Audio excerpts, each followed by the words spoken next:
What's up, Warrior Dad Nation? TJ here, coming at you live this morning. And today's video is about elbow health, getting over any elbow tendonitis, elbow pain, why you're getting it if you don't know, and then a little supplemental tips on how to train so you don't get wrist issues and shoulder issues. So really quick, I'm gonna make this as quick as I can, but I'm also gonna teach you some things as opposed to just instructing you what to do. I'm gonna teach you some of the how and why behind things. So one of the number one things is, let me move this around like this and get you here. Now, number one things I see is guys come up to me and they're like, "You're Warrior Dad, right?" They'll literally come up to me in my local gyms too, and they'll be like, "Hey, aren't you Warrior Dad?" I'm like, "Yeah, how you doing?" "Hey, I've got this elbow pain and I don't know why, you know." And I have even guys in their 20s and early 30s coming up to me, let alone the guys that come to me in their 50s. They're like, "How do I get rid of this wrist pain or this shoulder pain or this elbow pain?" And so I'll be like, on elbow pain, number one thing I see is, "Oh, that's interesting. Well, show me, how do you start your tricep workout?" The first thing they do is they say, "Oh, well, there's a couple of them. Oh, well, here, I start with one arm dumbbell. I always start with my one arm dumbbells overhead." Aha. Or I start with skull crushers, where I'm lying down and doing skull crushers, or skull crushers where you're going back behind your head, which are technically better if you really want to maximize your growth, but they're not better at the beginning of your workout. Any type of, or where you take a dumbbell, kind of old school, and do them overhead like this, boom, or even where you take the ropes and you go overhead, or a bar, anything overhead where you're accentuating the long head. You want to put that stretch on it, because this type of movement overhead puts the maximum stretch on it, where it breaks it down and sort of tears it in a healthy way if it's warmed up, so that it can grow and put on more size and put on more strength, and also actually help stimulate that tendon and that ligament to stay more elastic and youthful as we get older. However, it'll only do that if first you start with movements that are down below you and close to your apparatus. So you always want to start your tricep workouts. My number one way to start a tricep workout is this, and here's why. Is to start with ropes. If you don't have a rope, the straight bar, the little straight bar, puts pressure on your wrists. So especially as we're getting to 50 and beyond, you want to be a little more conscious of that. Even with wrist wraps, the least amount of pressure on your wrist is going to be the rope.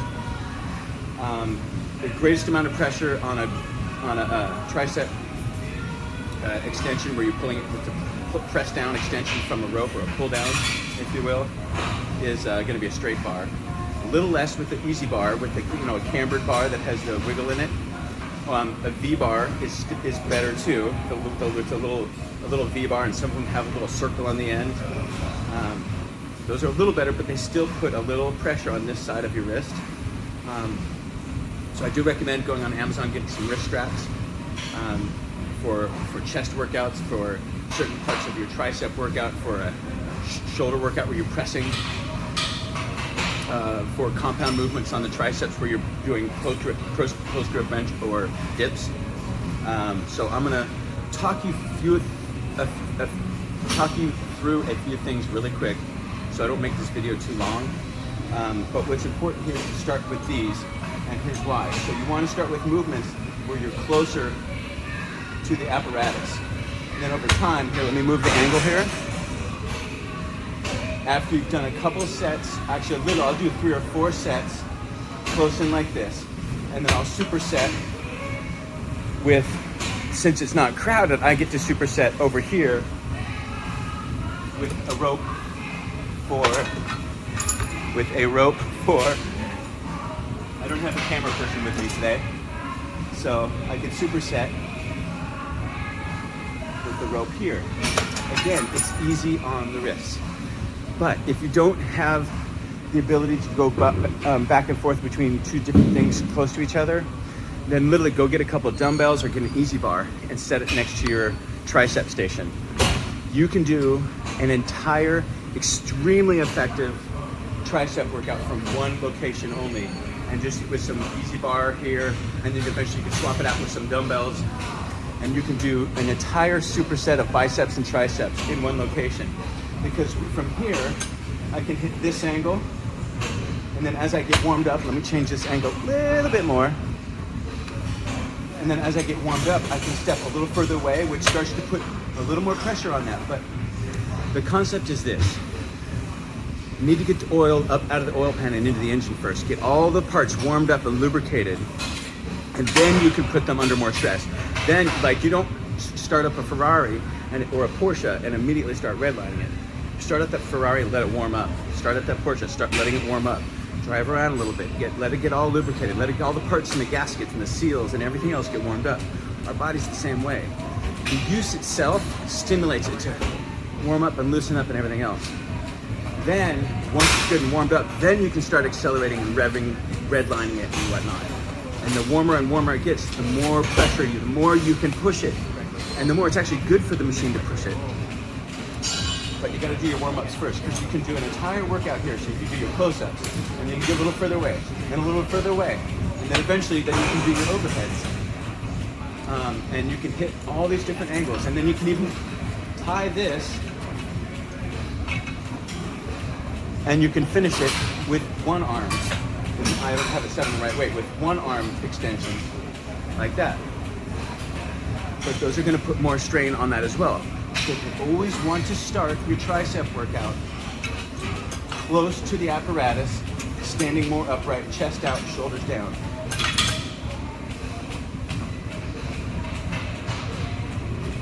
As I get a little more warmed up, I'll start to move out and start to hit those different angles. But I'll always do a couple, 2, 3, sometimes even 4 sets close, and then gradually work my way out, supersetting back and forth. There's no rest between the tricep and the bicep. You just go tricep right to your bicep. Or if you have an easy bar next to you, tricep and then easy bar, or tricep and dumbbells. And then once I get 3 or 4 sets in, and I'm slowly increasing the weight, I start really, really light where I can do 20 plus reps, and then 15 reps, and then 12 reps, and then 10 reps, and then 8 reps. Then I'll start to move out and do a different angle, do it where it's getting more of the longer head. And then I'll even get further out. And then I'll do 3 or 4 sets overhead like this as well. And supersetting, boom, biceps, rest 30 seconds, shake it out, and then hit it again. Boom, boom, rest 30 seconds, hit it again. And then I'll head over and do the rest of my workout. What are a couple of other points I wanted to hit? So I'll walk you through what I'm gonna do today, for example. So I'm gonna go back and forth right here. And then I'll just hit on the other tricep workouts I'm gonna do, because I'm always gonna involve some sort of a bicep superset for the rest of this workout until the end. Because I'll go from here, then I'll go over to a bench and I'll lie down and I'll do skull crushers. Now, that's one other point I wanted to hit, is the skull crushers. Technically, this is a good movement, but I've sort of already covered the part of the tricep that hits. I've already sort of covered here when I'm doing my farther outs. So on the skull crushers, what you want to do is you're going to want to bring them back here, further back behind your head. So they're really not skull crushers anymore, but they're sort of modified skull crushers. That puts a greater stretch on that muscle, really elongates that muscle and contracts, elongates that muscle, and that's great stimulant for the tendons and the ligaments and the muscle fiber, the muscle belly itself. But only when it's really good and warmed up and I've done all these other sets first. Then I'll do those. And you can also do them on a decline bench, where you hook your feet in and you're lying backwards at an angle with your head down low and your feet up high. Those can be hard to do by yourself unless you're tall enough to reach it on the floor behind you. But if you have a workout partner, that's great. They can hand you the easy bar, and then you can do those behind there, and that really puts an emphasis on the long head. And then I will go from those to close grip bench, which is a great compound movement. Now on close grip bench, you don't want to get too close, that's hard on the wrists. And on close grip bench, you may want to put some wrist wraps, especially as you're approaching 50 or over 50. Put some wrist wraps on. You can get some on Amazon. They don't cost that much, 20, 30 bucks, whatever they are. Do your close grip bench, and it's if your normal bench is out here, close grip bench is about in here. You don't want too great of an angle, it's really hard on the wrists. So it's about optimizing angles and tendons and joints and optimizing them and complementing them and stimulating them to be healthy, but while stimulating the muscle to grow and be stronger. And it's not about focusing on how much weight you can lift, how heavy I can go, 1 rep max, 3 rep max. If that's your focus, you're not going to be lifting weights for very long. Especially if you're in your 50s, your career is going to be very short-lived. If you want to keep lifting for a long period of time and you want to look fit and feel healthy and strong and functional and healthy for a long period of time and stave off arthritis and stave off bones and density issues, then you want to go focus on the quality and training smart, and that's one of the things that we focus on here. And one other thing I will say is that training weight-bearing exercise is paramount. The most important thing about it is bone density. It's the -- 1 problem as we get older is bone density, because we don't have enough gravity in our lives. We don't do enough hard work anymore. We sit so much, and we don't have enough gravity, if you will, in our lives. So we need to sort of simulate gravity in the gym, and that gives us a better, healthier, longer, more fulfilling life. And it affects all areas of our life.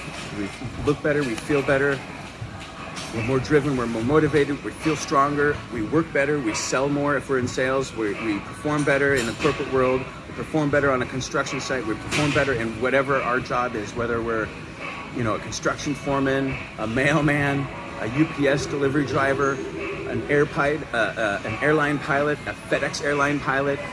You name it. We're in the military, we're a commanding officer, we're an enlisted man, we're a chief petty officer, whatever we are, a police officer, a warrant officer, a corrections officer, you name it, whatever industry you're in, you just become better. You're a better dad, you're a better lover with your loved one, you have better intimacy because you don't have confidence issues and image issues where you're ashamed and embarrassed at yourself.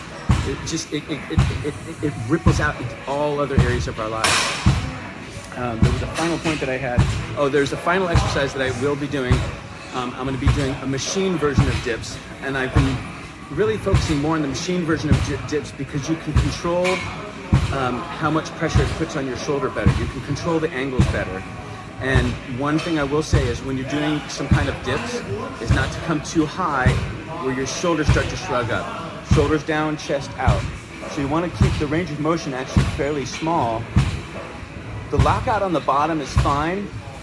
Do not want to go all the way up. Range of motion is a commonly very misunderstood thing. You want to keep constant tension on that muscle without putting compromising other joints, especially as we get older. So a dip is chest out, shoulders down. It's a narrow range of motion like that. I'm not coming up like this because watch. The minute, like if I keep my shoulders down, I can only come up to about here, especially if I'm back like this. The minute I come up a little higher, look at my shoulders go up like this. And now you're impinging all the connective tissues that come into your shoulder, and now you have shoulder issues. So shoulder issues are very common injury from doing dips improperly. So I think that is my video for the day. I'm gonna go ahead and jump in to continue my workout, but I wanted to make sure to give you guys some helpful tips. I hope this has helped. And please incorporate this in. Do not start your tricep workouts with overhead compound style movements or close grip bench or dips or anything like that. Start with movements that are close to you. If you don't have a rope, then use a cambered bar or a V-bar. But just keep in mind, if you can use a rope, it's the least amount of pressure on your wrists and on your tendons. And keep that in close for a few for a few sets. And that first set can be very high rep. It may feel too easy at first, but when you get to set rep number 25, you're like, ooh, this light weight is now, and you'll feel it filling up with blood, and you'll feel like, oh, it'll get kind of tight and pumped afterwards, and that's what you want. You want to shuttle that blood in, get the oil out of the oil pan and up into the engine, lubricate those parts, fire on all cylinders. All right, you guys have a freaking awesome day. Love you guys. Make sure to subscribe. I'm going to be coming out with more and more content now every week. And check out our Facebook page, Warrior Dad Nation. Appreciate your support. You guys have an awesome day. TJ, signing off.